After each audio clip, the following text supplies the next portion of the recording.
শ্রী রামকৃষ্ণ জীবনী স্বামী তেজস্বানন্দ শক্তি সাধনায় পিতৃতুল্য অগ্রজের সহসা মৃত্যু হওয়ায় ঠাকুর নিতান্ত ব্যথিত হইলেন।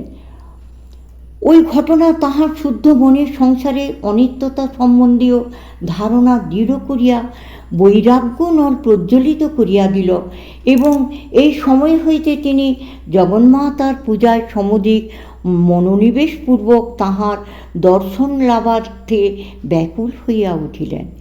বৃথা বাক্যালাপ করিয়া তিনি এখন তিয়লমাত্র সময় অপব্যয় করিতেন না এবং রাত্রে মন্দির দ্বার রুদ্ধ হইলে লোকসঙ্গ পরিহারপূর্বক পঞ্চবটির পার্শ্বস্থ জঙ্গল মধ্যে প্রবিষ্ট হইয়া জগন্মাতার ধ্যানে কাল যাপন করিতেন। একদিন ঠাকুর বৃক্ষতলে যাইবার কিছুক্ষণ পরে হৃদয় নিঃশব্দে তথায় প্রবেশ করিয়া দূর হইতে দেখিল তিনি পরিধেয় বস্ত্র ও যজ্ঞসূত্র ত্যাগ করিয়া সুখাসীন হইয়া ধ্যানে নিমগ্ন রহিয়াছেন। দেখিয়া ভাবিল, মামা কি পাগল হইল নাকি? পরে সহসা নিকটে উপস্থিত হইয়া মাতুলকে সম্বোধন করিয়া বলিতে লাগল, এ কি হচ্ছে? পইতে কাপড় ফেলে দিয়ে উলঙ্গ হয়ে বসেছ যে?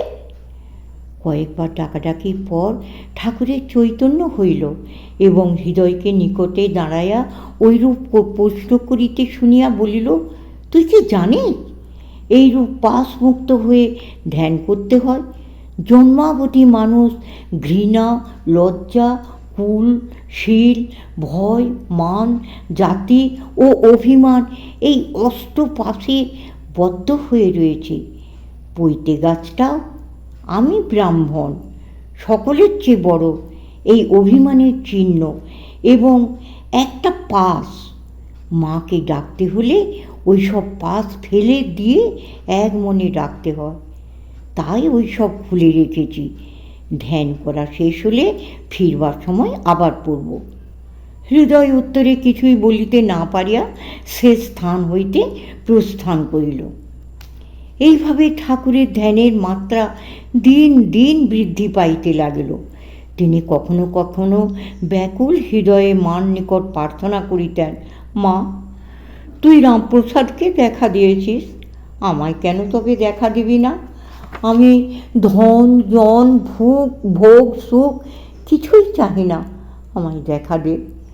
ভগবত চিন্তার প্রাবল্যে ও একাগ্রতায় ক্রমে ঠাকুরের আহার এবং নিদ্রা কমিয়া গেল এবং ধ্যান পূজাদির কাল ভিন্ন অন্য সময়ে তাহার শরীরে একটা অশান্তি ও চাঞ্চল্যের ভাব লক্ষিত হইতে লাগিল।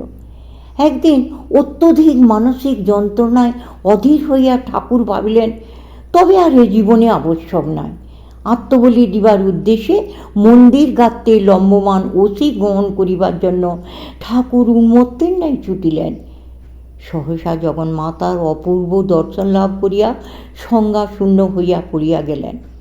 তিনি দেখিলেন ঘর দ্বার মন্দির সব যেন কোথায় লুপ্ত হইল, কোথাও যেন আর কিছুই নাই।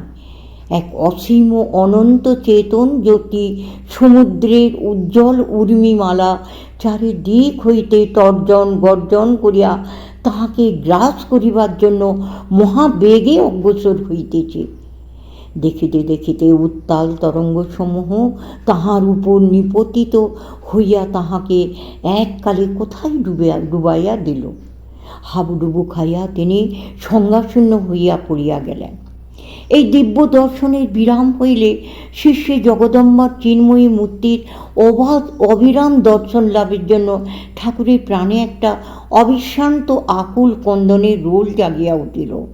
উহা কখনো কখনো এত বৃদ্ধি পাইত যে আর চাপিতে না পারিয়া তিনি ভূমিতে লুটাইয়া যন্ত্রণায় ছটফট করিতেন এবং সময়ে সময়ে বাহ্য সংজ্ঞাশূন্য হইয়া মায়ের বরাভয় করা চিন্ময়ী মূর্তি দর্শন করিতেন। দেখিতেন ওই মূর্তি হাসিতেছে, কথা কহিতেছে, অশেষ প্রকারে সান্ত্বনা ও শিক্ষা দিতেছে। ঠাকুরের পূজা ধ্যানাদি এই সময়ে এক অভিনব আকার ধারণ করিল। প্রবীণের গাম্ভীর্য পুরুষকার অবলম্বনে দেশ কাল পাত্র ভেদে বিধি নিষেধ মানিয়া চলা অথবা ভবিষ্যৎ ভাবিয়া সকল দিক বজায় রাখিয়া ব্যবহার করা ইত্যাদি কিছুই উহাতে লক্ষিত হইত না। সর্বান্তঃকরণে শরণাগত বালকের ভাব আশ্রয়পূর্বক ইচ্ছাময়ের ইচ্ছার ভিতর আপনার ক্ষুদ্র ইচ্ছা ও অভিমানকে ডুবাইয়া দিয়া এককালে যন্ত্রস্বরূপ হইয়া যেন তিনি যত কিছু কার্য এখন করিতেছেন।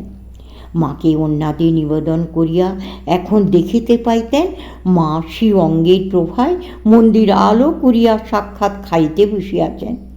পূর্বের ধ্যান পূজাদিকালে দেখিতেন সম্মুখস্থ পাষাণময়ী মূর্তিতে এক জীবন্ত জাগ্রত অধিষ্ঠান আবির্ভূত হইয়াছে। এখন মন্দিরে প্রবিষ্ট হইয়া পাষাণময়ীকে আর দেখিতে পাইতেন না, দেখিতেন তাহার চৈতন্যে সমগ্র জগৎ সচেতন হইয়া রইয়াছে।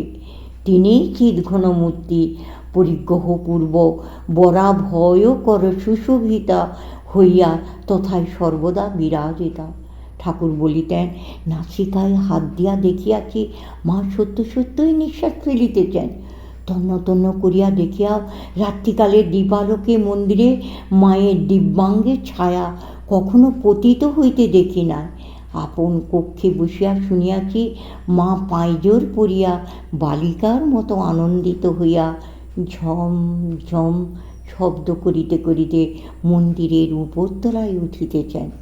দ্রুত পদে কক্ষের বাহিরে আসিয়া দেখিতেছি সত্য সত্যই মা মন্দিরের দ্বিতলের বারান্দায় আলুলায়িত কেশে দাঁড়ায়া কখনো কলিকাতা এবং কখনো গঙ্গা দর্শন করিতেছেন।